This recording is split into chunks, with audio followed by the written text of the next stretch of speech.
আমরা যাদেরকে এত আত্মীয় স্বজন বলি, ভাই বেরাদর বলি, যার জন্য এত কষ্ট, এত পরিশ্রম, হালাল হারাম চিন্তা করে না, ইনকাম করে যে কোনোভাবে ঘর তৈরি করার চেষ্টা, বিল্ডিং তৈরি করার চেষ্টা, জায়গা তৈরি করার চেষ্টা, কেউ কি থাকতেছে? চলে যাচ্ছে না? আল্লাহ রাব্বুল আলামিন বলছেন এরা কাল হাসরের দিন, কিয়ামতের দিন কোনো কাজে লাগবে না। লান তানফাউকুম আরহামুকুম ওয়ালা আওলাদুকুম ইয়াউমাল কিয়ামা। এটা কার কথা? আল্লাহ রাব্বুল আলামিন কোরআন শরীফের কথা। তাহলে কিয়ামতের দিন এরকম যত আহাল আত্মীয় স্বজন কোনো কাজে লাগবে না, এগুলো দুনিয়াতে কাজে লাগে।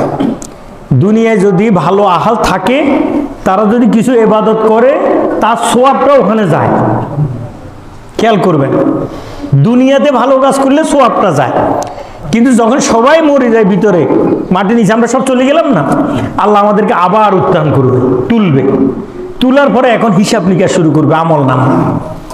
আমল নামা যখন হিসাব শুরু হয়, তখন দেখা যায়, দেখবেন মাঝে মধ্যে আমরা এরকম হয়ে যাই যে আপনি বাজারে গেছেন, কিছু মাছ পছন্দ হয়েছে, কিনতে চাচ্ছেন, 100 টাকার নিচে মাছ আলাদা দিয়ে না, কিন্তু আপনার কাছে আছে 90 টাকা।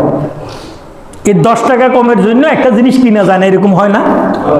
শুধু 10 টাকার জন্য একটা রিক্সা ভাড়া নেওয়া যায় না।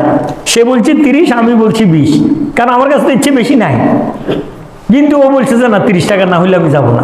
কাল হাসরের ময়দানে মানুষ যখন এরকম কিয়ামতে হিসাবের মুখোমুখি হয়ে যাবে, প্রত্যেকে নিজের আমল দেখে বুঝতে পারবে যে কারো একটু শর্ট আছে। যেমন মিজান, মিজান মানে কি? পাল্লা। পাল্লাতে এরকম মাপা হয়, দেখবেন এই পাল্লা এখন এরকম এরকম রয়েছে, ঠিক এখানে একটা জিনিস দিলে এটা সমানে আসে না, পরিমাণটা কিন্তু খুব ছোট, 100 টাকা, 1/2 টাকা। এইরকম আমলের জন্য সবাই দৌড়াদৌড়ি শুরু করবে। হাদিস শরীফে আসছে, পিতা ছেলের কাছে যাই বলবে, স্বামী স্ত্রীর কাছে দৌড়াবে, স্বামী সন্তানের, তারপরে মা তার সন্তানকে বলবে, এরকম একজন একজনের কাছে চাইবে, বলবে যে আমি একটুর জন্য আটকে রেখেছি, তুমি আমাকে এটা দাও, তাহলে আমি পার হয়ে চলে যেতে পারি। বিষয়টা এরকম আর কি। ওখানে এতটুকু ছাড় কেউ কাউকে দেবে না। আল্লাহু আকবার। তাহলে কাল হাসরের ময়দানের ওই সময়ের জন্য প্রস্তুতি কোথায় নিতে হবে আমাদেরকে? দুনিয়ার উপরে। আর সন্তান সন্ততি, পরিবার পরিজন, আত্মীয়তা, শরীয়তের সীমা যতক্ষণ ঠিক থাকবে ততক্ষণ আত্মীয়। যদি সীমার বাহিরে চলে যায়, যদি অনিসলামী কাজের সাথে লিপ্ত হয়ে যায়, পিতা মাতাদের ব্যাপারেও আল্লাহ রাব্বুল আলামিন সন্তানদেরকে বলছে তোমরা তাদের কথা শুনিও না। অথচ সব ব্যাপারে নির্দেশ আছে পিতা মাতার আনুগত্য করতে। যদি পিতা মাতা দ্বীনের বিপরীত, ইসলামের বিপরীত, শরীয়তের বিপরীত কোন হুকুম করে, তাহলে সেই কথা তোমরা ওয়ালা তুতিউহুমা, তোমরা শুনবে না। কথা বুঝাইতে পারছি আপনাদেরকে? তাহলে আমি আপনাদের আত্মীয় ততক্ষণ যতক্ষণ আমি হকের উপর থাকবো। আমি আপনাদের আত্মীয় ততক্ষণ যতক্ষণ আমি সিরাতুল মুস্তাকিমের পথে থাকবো। এর বাহিরে আত্মীয়তার কোনো মূল্য নাই। এই জন্য আল্লাহ রাব্বুল আলামিন যে বিধানগুলো আমাদেরকে দিয়েছে, সেই বিধানগুলো আমরা সবাই যদি মেনে চলি, তাহলে আমরা হয়ে যাব মুমিন। তখন আমরা প্রত্যেকের আত্মীয় হয়ে যাবো। আল্লাহু আকবার। আল্লাহ বলছে তোমরা পরস্পর কি? ভাই ভাই। ইন্নামাল মুমিনিনা ইখওয়াতুন ফাসলিহু বাইনা আখওয়াইকুম। আল্লাহ বলছেন তোমরা পরস্পর কি? ভাই ভাই। এই ভাইদের ভিতরে তোমরা সদ্ভাব প্রতিষ্ঠা করে দাও। অথচ আমাদের সমাজে এমন এমন কিছু লোক আছে, ফেরকা বাজাই দেয়, গন্ডগোল বাজাই দেয়। রাস্তা, ছোট্ট একাত রাস্তার জায়গা দেয় না। আমার ইলিয়াস মামা আর আম্মারা একদিন বলল, উনাদের ঘর থেকে ওই কুয়া পর্যন্ত জায়গার যেখানে, এই জায়গাটা আমার আম্মার নামে। আম্মারে একদিন বলল যে এরকম এই রাস্তায় জায়গাগুলো এটা তোমার নাম। এখন কোনো একদিন কেউ বলবে আমাদের জায়গা নেই, আর আম্মা কাছে দলিল বানায় আনো। আমার যা স্বাস্থ্য ভাই পুকুরে যাইতে অসুবিধা হবে, আমি রেজিস্ট্রি করে দেবো। আল্লাহু আকবার। আমার মা রেজিস্ট্রি করে দিয়ে দিছি। এটার নাম হলো কি? আত্মীয়তা। ফাসলিহু বাইনা আখাওয়াইকুম। সমস্যা হবে, সম্ভাবনা আছে মনে করার পর আমি আপনার জন্য ছাড় দিয়ে দেব। এক সাহাবী এরকম পিছনে বাড়ি বানছে, বুঝছেন, বাড়িতে ঢুকার রাস্তা নেই। সেখানে একটা খেজুর গাছ ছিল, বড় খেজুর গাছ, সৌদি আরবের এগুলো সবচেয়ে বেশি দামি খেজুর ছিল। ইতিম সাহাবী এসে রাসূল সাল্লাল্লাহু আলাইহি ওয়াসাল্লাম বলল, ইয়া রাসূলুল্লাহ, পিছনে তো আমার বাড়ি, একটু যাইতে পারি না একটা গাছের জন্য, এই গাছটা যদি উনি সরাই দিয়ে আমার রাস্তা হয়ে যায়। তো ওই লোক আরো বড় ব্যবসায়ী, তার বিশাল বাগান পিছনে। রাসূল সাল্লাল্লাহু আলাইহি ওয়াসাল্লাম ডাক দিয়ে ওনাকে বলল, তুমি এই গাছটা আমাকে দিয়ে দাও, তার বিনিময়ে জান্নাতে তুমি একটা বাগান পেয়ে যাবে। রাজি হয় না। এই কথা শুনি সাহাবীদের কাছে রাসূল সাল্লাল্লাহু আলাইহি ওয়াসাল্লাম বলল, তোমাদের ভিতর কে আছে জান্নাতে একটা গাছ কিনবে? সাহাবীদের ভিতর প্রতিযোগিতা শুরু হয়ে গেল। আবু বকর রাদিয়াল্লাহু তাআলা ডাকি বললেন, তোমার যত বড় বাগান তার এখন 3টা বাগান দিব আমি, তারপরে গাছটা ছাড়ি দাও। কারণ আল্লাহ রাসূল বলছে এই গাছের বিনিময়ে জান্নাতে একটা গাছ পাওয়া যাবে। রাজি হয় না। এরকম সব সাহাবীরা বোঝানোর চেষ্টা করছে, রাজি হয় না। আল্লাহর কি কাম, পরের দিন রাত্রে এমন এক ঝড় শুরু হলো, হাদিসে বর্ণনা এইভাবে আসছে, এই লোক ঘর থেকে উঠি বাগানে গেছে, কি তার খাজুর গাছ, তার যে বাগানটা কোথায় আছে এটাও সে খুঁজে পাইতেছে না। লন্ড ভন্ড করি তার সব শেষে, সবারটা আছে ওরটা নাই। আমি আপনি আমাদের আত্মীয়তা সম্পদ এইটা সেটা আমরা কত কঠিন না, একটা রাস্তা দে না, এক বিঘা জায়গা দে না, চলতে পারে না, পানি পড়ে কত কষ্ট, ছাড়বে না।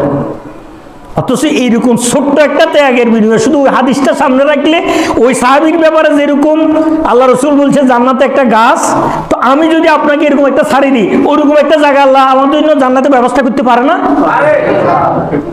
এই অনুভূতি যদি কারোর ভিতর থাকে, তাহলে কি সমাজে আর কোনো অশান্তি হয় না? আল্লাহ রাব্বুল আলামিন এইরকম লোকেরা যখন একত্রিত মারা যাবে, এদের আত্মাটা হবে পরিপূর্ণ আত্মা। পরিপূর্ণ আত্মা এদেরকে বলবে যে জান্নাতে প্রবেশ করো।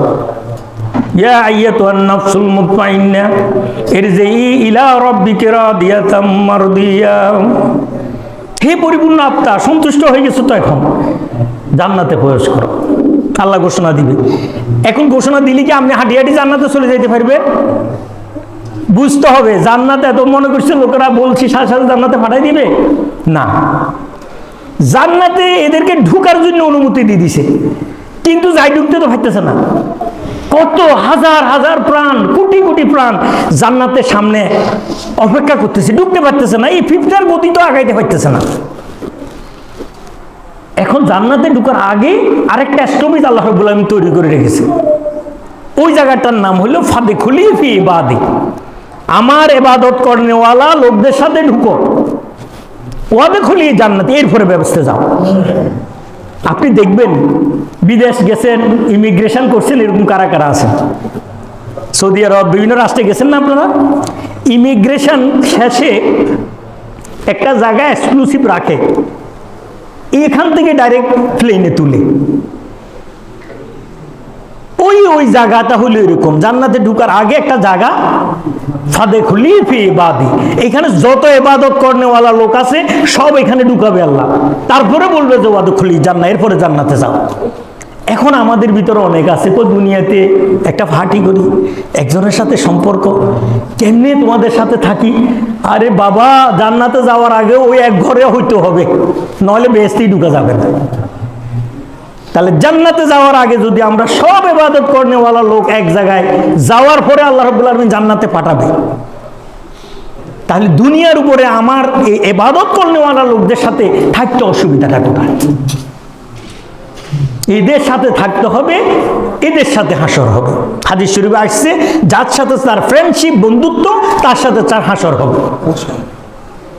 তাহলে আপনি যদি নামাজি লোকের সাথে থাকেন, ওখানে নামাজি হিসাবে আসবে। আপনি যদি চুরি ডাকাত করে এরকম সমর্থন করে লোকদের সাথে, তাহলে ওখানে তার সাথে হিসাব হবে। এখন দুনিয়ার উপরে আপনি আপনার জান্নাত জাহান্নাম ফয়সালা করে ফেলতে পারবেন। এখন বহু আলোচনা চলছে জান্নাতের টিকিট নিয়ে। জান্নাতের টিকিট আল্লাহ রাব্বুল আলামিন এই আয়াতে দিয়েছে। এখানে আরেকটা আয়াত আছে, আমি একদিন পড়ার পর আমার হঠাৎ কেমন একটা জাগ্রত হইল যে আল্লাহ রাব্বুল আলামিন জান্নাতে প্রবেশের জন্য, জান্নাত দেখা যাচ্ছে অনেক দূরে, আপনি দূর থেকে দেখে যাচ্ছেন বিশাল সুন্দর ঘর। আল্লাহ রাব্বুল আলামিন এটা কোরআন শরীফে আয়াতে ভাবে নিয়েছে, ওয়াসিকাল্লাযিনা তাকাউ রাব্বাহুম ইলাল জান্নাতি জুমারা। এই জুমারা মানে ওই ঘর, জান্নাতের যে ঘর। আপনি এখান থেকে দেখছেন 1 কিলোমিটার দূরে বিশাল এক এসিওয়ালা ঘর, আর আমরা রোদের ভিতরে আছি, ওইটার দিকে আমরা রওনা হচ্ছি, হাঁটতে পারতেছি না, হামাগুড়ি দিচ্ছি, কষ্ট করতেছি। এরকম হচ্ছে যাইতে পারে না? যেরকম একটা বাস সামনে, আপনি খুব চেষ্টা করতেছেন ওখানে উঠার জন্য, আপনার পা চলতেছে না, জিনিস নিয়ে ফাইতেছেন না, এরকম টানাটানি করি না আমরা? এই জান্নাতের আগে এরকম হবে। কারণ হাসর সব পার করতে করতে করতে করতে ইমানদাররা এমন একটা জায়গায় পৌঁছে যাবে, আর একটু কেউ যদি একটু ধাক্কা দিত, আল্লাহ রাব্বুল আলামিন ওই আয়াতের ভিতরে এটা বলছে, পিছন দিক থেকে এইভাবে একসাথে ধাক্কা দিয়ে এদেরকে ওই জান্নাতে প্রবেশ করাই দেবে। এক এক খেলায় কয়েক লক্ষ চলে যাচ্ছে, কে পিছন দিকে ঠেলছে আপনি কল্পনা করতে পারবেন না। এগুলো আল্লাহ ফেরেশতা দিয়ে করায়। ঢুকার পরে ঢুকি বলবো যে আলহামদুলিল্লাহ। গরমের থেকে এসি রুমে আসলে একটু শান্ত লাগে না? ওই জান্নাতে ঢুকার পরে বললো আলহামদুলিল্লাহ, আল্লাহ তুমি সত্যি ওয়াদা করছো। এরকম বলা অবস্থায় আয়াতের পরের অংশে আসছে কি, তখন ফেরেশতারা বলছে যে আল্লাহর প্রশংসা, তুই আলহামদুলিল্লাহ না বললে অসুবিধা নাই। অসংখ্য ফেরেশতা, তুমি আরশের দিকে তাকায় দেখো, ওরা শুধু আল্লাহ জিকিরই করতে আছে। আল্লাহু আকবার। তাহলে আল্লাহ জিকিরের জন্য আল্লাহর ফেরেশতার কোনো অভাব নাই। আমি আপনি ইবাদত করব, ভালো লোকদের সাথে থাকবো, ভালো জায়গায় চলবো, ভালোভাবে জীবনযাপন করবো, শুধুমাত্র আমার জান্নাতে যাওয়া সহজ হওয়ার জন্য, আর কিছু না। প্রত্যেকের কাজের কারণে প্রত্যেকের জান্নাত জাহান্নাম কঠিন।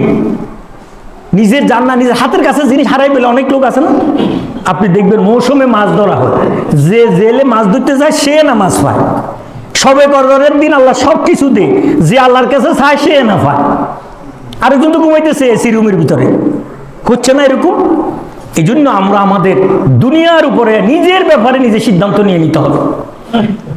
আমি কোথায় যাব, কোথায় আমার ঠিকানা হবে, এই অবস্থায় যদি আমরা সিদ্ধান্ত নিতে পারি, আল্লাহ রাব্বুল আলামিন বলছেন আল্লাহ তোমাদের জন্য কি রহমতের দরজা খুলে দেবে। লাকাত ফাতানা আলাইহিম বারাকাতিম মিনাস সামাই ওয়াল আরদ। জমি থেকে আল্লাহ বরকত দিবে, আকাশ থেকে রহমত নাজিল করবে। এই লোকগুলো যদি কোনো কেউ ওদের বিরুদ্ধে সন্ত্রাস, ষড়যন্ত্র ইত্যাদিও করে, আল্লাহ রাব্বুল আলামিন বলছেন আমি তাদের জন্য ফেরেশতা নাজিল করে দেব। তাতানাজ্জালু আলাইহিমুল মালায়েকা আল্লা তাখাফু ওয়া লা তাহজানু। এদের জন্য ফেরেশতা থাকবে, এদের কোনো ভয়ের কারণ থাকবে না। তাহলে কি আল্লাহর প্রোটেকশন আপনারা চান না? কোন ব্যক্তির যদি একজন ফেরেশতা তার জন্য হেল্পিং হ্যান্ড হিসেবে পিছনে চলে আসে, তাম পৃথিবীর সমস্ত শক্তি অস্ত্র হলেও তারা কেউ কিছু করতে পারবে না।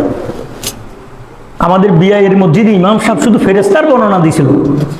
উনি বলছেন যে ফেরেশতা আপনি কিরকম কল্পনা করবেন, ধরুন একটা ফেরেশতা, তারা যদি দাঁড় করাই দেন, তার মাথায় যদি পানি ডালা হয়, বছরের বছর পানি ডাললেও পা পর্যন্ত পৌঁছবে না। তাহলে একটা ফেরেশতা কি পরিমাণ পাওয়ারফুল। আবার সে দেখা যাচ্ছে যে বিশাল লম্বা, আবার দেখা যাচ্ছে কিচ্ছু নাই, কখন পানির ভিতরে ঢুকে, কখনো রাস্তায় যার, কখনো গাড়ির ভিতরে হওয়ার, কত বাসের উপরে শোয়া হওয়ার, যে কোনো অবস্থার পরিবর্তন হইতে পারে কে? ওই ফেরেশতা। আপনি হয়তো বলছেন কেউ মুখ লোক আমার ভাষায় বলছে, আসলে ওটা বাসাইছে ও মুখ লোকে না, আল্লাহ রাব্বুল আলামিন তারকে এই পাওয়ার দিয়েছে। দেখা যাচ্ছে হাত দিয়ে টান দিয়েছে মাত্র, সেখান থেকে সে উঠে গেছে। সম্মানিত হাজিরিন, আমি শুধু এটা বলতে চাই, আমরা আমাদের প্রত্যেকের ব্যাপারে নিজের ব্যাপারে নিজে ইস্তেকামত হয়ে যেতে হবে, নিজের ব্যাপারে নিজে পরিশুদ্ধ হয়ে যেতে হবে। দুনিয়ায় কিচ্ছু না, আমাদেরকে যেতে হবে কোথায়? জান্নাতে। তাহলে দুনিয়ার ছোট ছোট কাজের কারণে কেন আমি আমার জান্নাতটা নষ্ট করব? সব ঠিক, নামাজ পড়ে, রোজা রাখে, সব ঠিক আছে, কিন্তু দেখা যাচ্ছে চলে অন্য লোকের সাথে, যে লোক ইসলামী না, যে লোকের ভিতরে দিন নাই, যে লোকের ভিতরে শরীয়ত নাই, তা সে আপনার বন্ধু হয় কি করে? আল্লাহ নিষেধ করে দিয়েছে তোমরা তাদেরকে বন্ধু হিসেবে গ্রহণ করিও না। ইমানদারদের বন্ধু কে? আরেকজন ইমানদার। ইন্নামাল মুমিনিনা ইখওয়াতুন, নিশ্চয় ডেফিনেটলি মুমিনেরা পরস্পর কি ভাই ভাই। ফাসলিহু বাইনা আখাওয়াইকুম, তোমরা ভাইদের ভিতরে সদ্ভাব প্রতিষ্ঠা করে দাও। যদি ভাই ভাই আমরা সব হয়ে যাই, তাহলে আমাদের ভিতর কি হবে? সদ্ভাব হবে, গন্ডগোল লাগাই দেওয়া যাবে না, ঠেলাঠেলি করে দেওয়া যাবে না, সকলখুরি করা যাবে না, কানের ভিতরে অন্য কিছু দিয়ে ফুসিং দেওয়া যাবে না। আছে না এরকম? হয় অমুকের হলা তোমার এটা কইছে, আসলে কিছু কয় না, এমন মারে দিছে আর কি একটা। এরকম করা যায় নাকি? শরীয়ত নিষেধ করে দিয়েছে। যদি আমরা আমাদের সমাজ ব্যবস্থাকে ইসলামের আলোকে গড়ে তুলতে পারি, তাহলে আমাদের সমাজ ব্যবস্থা সুন্দর হয়ে যায় না? এটা আমাদের জন্য কাঙ্ক্ষিত হইতে হবে, আমাদের জন্য চেষ্টা করতে হবে। আমি আল্লাহ রাব্বুল আলামিনের কাছে তৌফিক কামনা করব, তিনি যাতে করে আমাদেরকে দ্বীন এবং শরীয়ত সহিভাবে বুঝে আমল করার তৌফিক দান করে। সবাই বলুন আমিন।